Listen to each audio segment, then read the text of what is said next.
Queridos amigos, hoy os voy a hablar sobre periodontitis y enfermedades sistémicas en una primera presentación. En el libro hemos visto que el apartado B trataba de explicar los mecanismos etiopatogénicos de la periodontitis y las enfermedades sistémicas.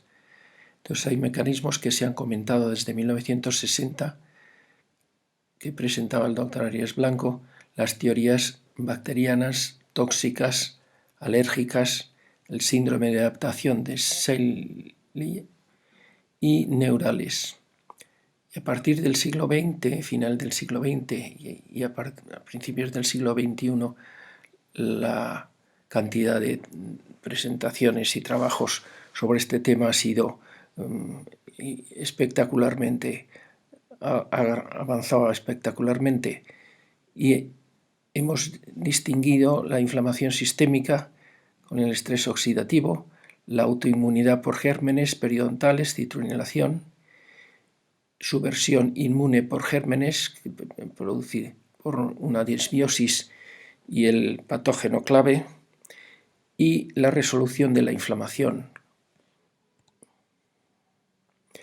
Entonces, como os decía, la primera publicación esta de mi padre, que trata de parodontopatía e infección focal, explicaba estas líneas de propagación, que podía ser sanguínea por bacteriemias a través de los vasos linfáticos.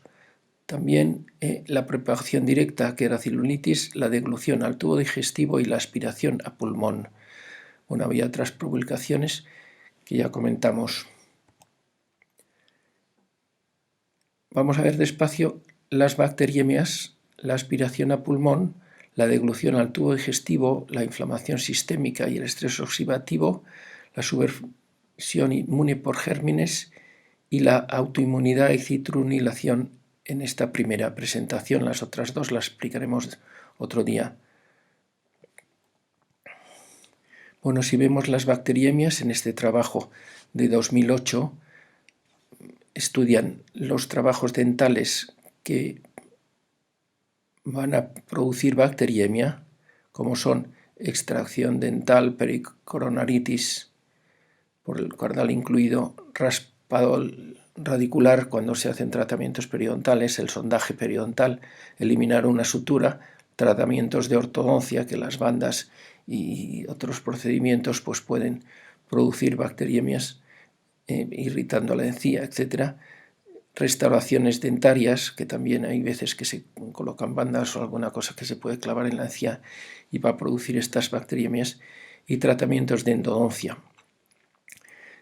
También se compara los procedimientos dentales con otros riesgos de bacteriemia por procedimientos médicos, como pueden ser sigmoidoscopia, enema de bario y biopsia hepática, pero todos estos procedimientos médicos ninguno llega al 20% de bacteriemias, mientras que todos los procedimientos dentales están por encima del 20%. Si estudiamos la aspiración a pulmón, el papel de las bacterias bucales en infecciones respiratorias y neumonía nosocomial en la UCI, en este trabajo de 1999, final del siglo pasado, ya decía Scanapieco que la saliva puede ser aspirada con gérmenes periodontales, también con gérmenes respiratorios y enzimas que modifican la mucosa, causando adhesinas de las bacterias, y favorecen la colonización de gérmenes respiratorios. Con lo cual, aunque el estudio que hagan del cultivo de la infección en pulmón de gérmenes respiratorios piensen que al ser respiratorios no tienen nada que ver con la boca, es por las adhesinas que han conseguido que la placa bacteriana en la boca presente frecuente asociación de gérmenes respiratorios, y también las propias citocinas que se van a producir en la bolsa periodontal pueden pasar a pulmón y iniciar o agravar el proceso inflamatorio pulmonar. Bien, también estos gérmenes de la bolsa periodontal y sus productos pueden pasar al tubo digestivo, deglución, y pueden producir problemas en el tubo digestivo. Ya veremos cómo cánceres y colitis ulcerosas, inflamatorias intestinales, etcétera, pueden asentar por estar tragando continuamente pus. En algún estudio ya he citado a mi padre que se podría llegar a tragar más de 1 litro de pus al año una persona que tiene periodontitis avanzada. Bueno, entonces vemos como las enfermedades cardiovasculares por bacteriemias, las pulmonares obstructivas, la diabetes, la artritis reumatoide y el cáncer son enfermedades no transmisibles más comunes, y estas enfermedades comparten factores de riesgo de enfermedad periodontal y un factor de riesgo prevenible vinculado al estilo de vida. Entonces deberíamos conseguir, las hipótesis causales aún no están suficientemente claras, pero lo más fácil es intentar tratar la enfermedad periodontal.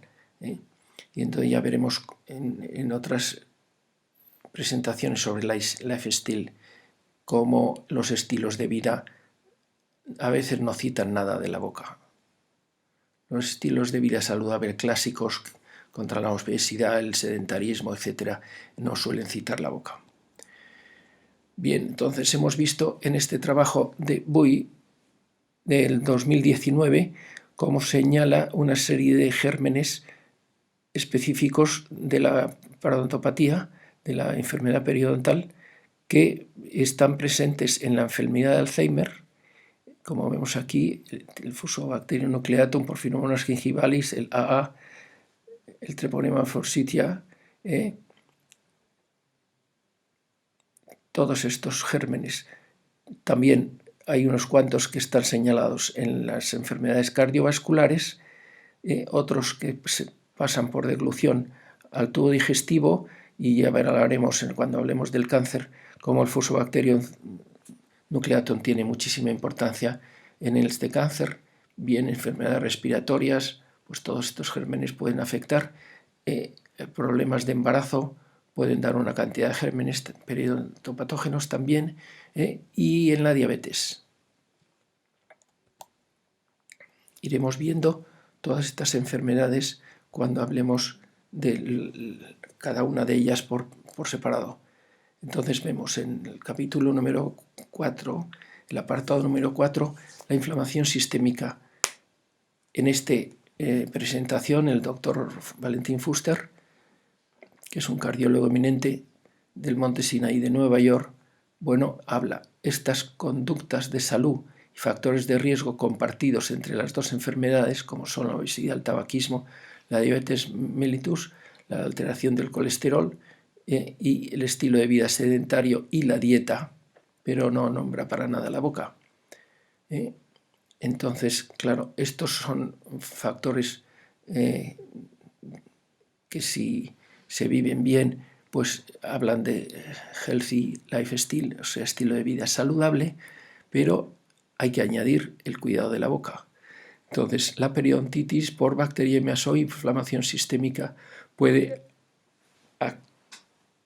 activar la fase de reactantes de fase aguda en el hígado, y con el aumento de la proteína C reactiva y el fibrinógeno, y con esto pues va a producir alteración del corazón, pero no solo del corazón, sino también de los vasos sanguíneos del cerebro y de vasos periféricos.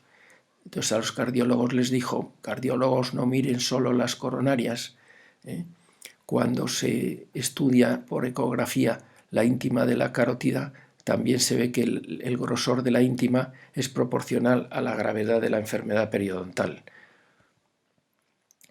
Bueno, como vemos, el estrés oxidativo, hay muchos factores que pueden producir estrés oxidativo en el organismo, la radiación ultravioleta, la contaminación, el tabaco, otro tipo de radiaciones, y la inflamación, cualquier enfermedad inflamatoria, y el metabolismo pues va a producir un estrés oxidativo que puede llegar a alterar el ADN del individuo. En este trabajo interesantísimo que pongo, esta portada del trabajo vemos como Sima, este autor que está en el Harvard School of Dental Health, pues ha estudiado los mecanismos del estrés oxidativo y una serie que sí, comentaremos mejor cuando estudiemos la diabetes. Pero la aparición de periodontitis crónica en un contexto predisponente sistémico se ha estudiado ampliamente desde que se descubrió que la inmunidad es un contribuyente esencial para el inicio como para la progresión de la destrucción periodontal. Ya vimos como al principio la enfermedad periodontal se les llama la culpa a los gérmenes, pero después se ha visto que es muy importante los mecanismos inmunológicos.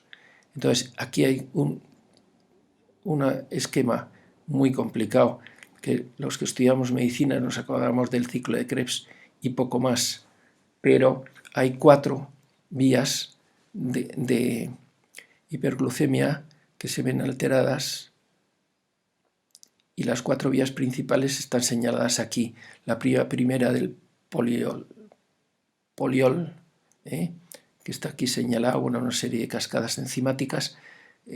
La segunda, la de exosamine, que también produce una serie de cascadas enzimáticas que van a conseguir inflamación. La tercera, a través de estas cascadas señaladas en este color, también llegan a inflamación. Y la cuarta, que son productos finales en la glicación avanzada, que se llaman AG. Entonces, las primeras 3 vías generalmente alteran la función celular al actuar directamente sobre las vías intracelulares, mientras que los AGEs van a producir directamente en la matriz extracelular. Bueno, son unas cosas que se pueden estudiar más a fondo, pero ya vemos que van a facilitar y agravar la diabetes. El quinto apartado es su versión inmune por gérmenes. En este trabajo de Jagen-Gisgalis del 2015 vemos cómo la inflamación sistémica, el tragar los gérmenes que pasa al tubo digestivo, por otro lado, al irritarse en el tubo digestivo puede producirse también disbiosis y endotoxemia, que va a producir otra vez alteración de la inflamación sistémica a través de la respuesta del hígado con estos factores de respuesta de reactantes de fase aguda, etc. ¿no? Entonces van a actuar sobre el corazón, pueden actuar en la mujer embarazada también, produciendo inflamación que van a producir trastornos en el embarazo, etc. Bien, si vemos en este gráfico cómo las interacciones reforzadas recíprocamente entre la disbiosis y la inflamación impulsan la periodontitis crónica. Entonces vamos a ver cómo la inflamación va a producir la alteración del complemento y de las células inmunocompetentes y se va a producir un efecto que aquí se señala: los factores ambientales más los factores del huésped pueden pasar de eubiosis a disbiosis. Y entonces, una vez que se ha producido la disbiosis produce inflamación y la inflamación produce más disbiosis. Entonces hay un bucle de retroalimentación de estas dos, con lo cual la disbiosis va a actuar sobre la inflamación sobre la disbiosis por este bucle que se produce aquí de la inflamación. Otra vez favorece más disbiosis y agrava tal, con lo cual la subversión inmunológica en en receptores de la membrana de la célula, la activación del complemento, etc., este patógeno clave va a producir estas alteraciones.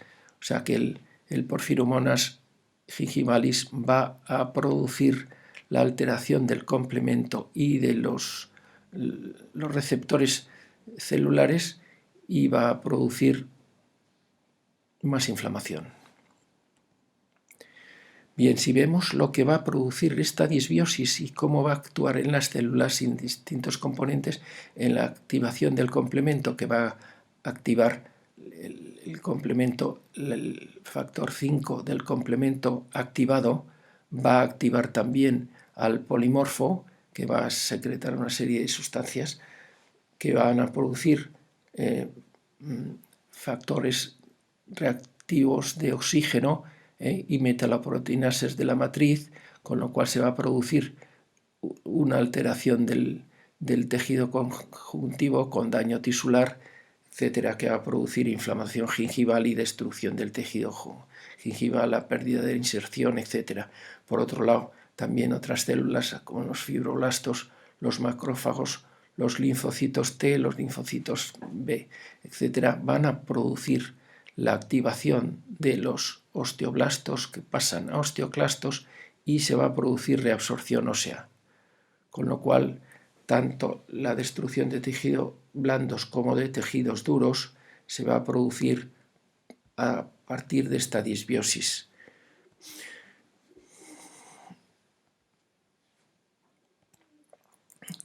La presencia y la función de la interleuquina 17, que también va a producir células T, linfocitos T, que se llaman T17, está implicada en la periodontitis. Entonces vemos cómo la periodontitis es una enfermedad inflamatoria crónica caracterizada por la inflamación de los tejidos y la destrucción del hueso. Como hemos dicho, también la colonización de la biopelícula de la placa bacteriana y las respuestas inmunológicas del hospedador son más importantes, si cabe, que los propios gérmenes, y como las citocinas proinflamatorias, como es la interleuquina 17, activa las células TD4 positivas que producen la interleuquina 17 y pues va a producirse, como os digo, la lesión de tejidos blandos y tejidos duros. Entonces, en esta diapositiva vemos en el trabajo de Chen de 2014 cómo los mecanismos potenciales de la regulación de la interleuquina 17 en la patogenia de la periodontitis, vemos cómo a partir del Porphyromonas gingivalis y estos factores de receptores tisulares de las células van a producir interleucinas como la interleucina 8 proinflamatoria, la interleucina 6 también, y entonces activan una serie de células como el polimorfo nuclear y otros natural killer, los linfocitos T, que producen interleucina 17, que a su vez va a activar al macrófago, a las células dendríticas y al monocito, y entonces van a producir todos ellos sustancias, citocinas, etc., ¿no? Cuando se habla de tormenta de citocinas es por la activación de estas células inmunocompetentes. Entonces, de los linfocitos T se distingue el linfocito T1, que es proinflamatorio, el linfocito T regulador, que va a intentar frenar el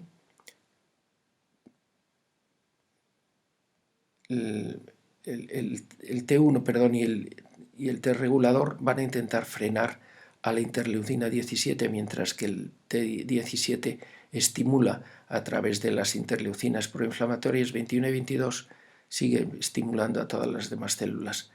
Entonces, a través de los linfocitos T, los linfocitos B, de los fibroblastos también, pues va a producir destrucción de tejido blando y destrucción de hueso. Bueno, por supuesto que si profundizamos en el estudio de todas las interleucinas posibles, también se ha estudiado hasta la interleucina 32 como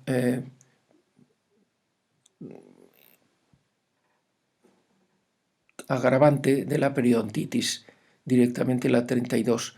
Ya habíamos estudiado la interleucina 8 y vamos a ir viéndolas poco a poco, según las células, que lo veremos en el capítulo de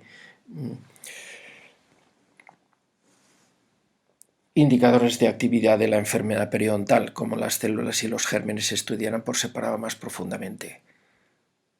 Entonces, esta interleucina 18, hay un trabajo del Journal Periodontal Research en la que explica como conclusión que el estudio apoyó que existía una relación entre los niveles elevados de la interleucina 32 y la periodontitis. Y hay una serie de subformas de la interleucina 32, alfa, beta, gamma y delta. Y entonces todas estas isoformas se han visto aumentadas en la enfermedad periodontal. Por otro lado, los macrófagos se han llegado a estudiar en este trabajo de Parisi de 2018. Vemos cómo la polarización de los macrófagos pueden ser destructores, asesinos o constructores. Bien, entonces esta separación de asesinos y constructores se ha visto aquí como los activados por la vía clásica producen M1, tipo macrófagos tipo 1, y los activados alternativamente lo producen macrófagos tipo 2. Entonces esto lo vamos a ver en este trabajo, como señala que existen macrófagos tipo 1, tipo 2, también otros que pueden tener que ver con el cáncer y otros que tienen que ver incluso con las metástasis. Los macrófagos, estos MOX, macrófagos asociados a arteriosclerosis, y los TAM, que son los macrófagos asociados a tumores. Los amarillos están asociados al tejido adiposo. Bien, también hemos visto cómo en este trabajo señalan lo que hacen los macrófagos tipo 1 y los macrófagos tipo 2, los azules y los rojos. Entonces aquí hay una serie de cascadas enzimáticas que se van a producir a través de interleucinas y una serie de factores que van a producir inflamación y destrucción de los tejidos. En resumen. Y si nos señalamos directamente la enfermedad periodontal, pues como los macrófagos tipo 1 y los tipo 2, también con los monocitos, van a llegar a producir una serie de trastornos. Entonces todos estos gérmenes, fundamentalmente por feromonas gingivales, a través de los lipopolisacáridos que activan las proteínas litocinas antiinflamatorias y una serie de litocinas que son las interleucinas 1, la 6, la 12 y otra serie de factores de tumor nuclear factor y otras quimiocinas. La respuesta proinflamatoria similar de los M1 y también producen en los macrófagos tipo 2 y en los monocitos, que también se pueden activar por el treponema forsythia y por el treponema denticola. Bien, resumiendo en este artículo, que lo resume muy bien las tres actuaciones, uno en la bolsa, otro en el tejido conjuntivo 2 y el tercero en el hueso, es un resumen para distinguir un poco las tres fases, pero que se dan conjuntamente. Vemos cómo la respuesta a las barreras iniciales del hospedador, una vez que se rompe el epitelio, pues pueden pasar al tejido conjuntivo y entonces la función del epitelio y los fibroblastos, cómo va a producir la infección, atraviesa el tejido, entra en las células epiteliales y después puede llegar a entrar al tejido conjuntivo, AA que aquí ponen en verde. Entonces activa todas estas células. Las células del tejido conjuntivo, como son los fibroblastos, los macrófagos, los polimorfos nucleares y los monocitos, van a producir también con las células dendríticas activación de los linfocitos T y los linfocitos B, y a través de estas células van a producir activación de los osteoclastos. Los progenitores del osteoclasto producen osteoclastos a través de osteoblastos y entonces se va a producir la reabsorción ósea. Entonces la significación clínica de esto es que la bolsa periodontal va a haber sangrado al sondaje, ¿eh? En el tejido conjuntivo vamos a encontrar citocinas proinflamatorias, que estos se pueden estudiar a veces en el fluido gingival, y que la repercusión clínica es que va a haber una recesión gingival. Entonces vamos a ver en los pacientes cómo aparece la raíz. Se queda a la vista la raíz, raíz que puede tener incluso incrustaciones de sarro si no hay limpieza y con mucha placa bacteriana, enrojecimiento de las encías, etc. Y la destrucción ósea que vemos en las radiografías, como en esta flecha se ve la cantidad de destrucción de tejido de hueso que ha perdido 10 milímetros en esta zona de la flecha roja, y en otras partes, como desde la línea melocementaria a la cresta ósea. Esa es la pérdida de inserción y va a producir la osteolisis que vemos en la radiografía, y clínicamente puede llegar a producir movilidad dental, que los dientes se muevan a la exploración, lo comprobamos, o la migración con la presentación de muelas que se tumban, se salen de su sitio, etc. Si hay pérdida de dientes, diastemas, separación entre los dientes, etc. Bueno, y el último es la inmunidad, autoinmunidad por gérmenes o citronilación. El Porphyromonas gingivalis se ha demostrado que es el único germen que produce la peptidil, la arginina diseminasa, el PAD, llamado normalmente PAD. En todas las publicaciones vemos cómo el Porphyromonas es el único germen que produce PAD. Entonces, estas son unas proteínas citrulinadas que existen en la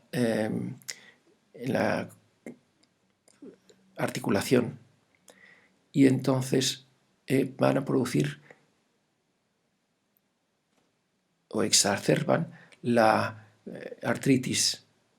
Entonces la CIA aquí se llama collagen induced arthritis, como aumenta con la presencia de proteínas citrulinadas por el Porphyromonas gingivales. Entonces este conocimiento puede crear nuevas perspectivas en el tratamiento y la prevención de la artritis reumatoide en enfermos susceptibles. Y una de las maneras de tratar a estos enfermos de artritis reumatoide es intentar tratar la enfermedad periodontal, como veremos en las siguientes presentaciones. Gracias por vuestra atención.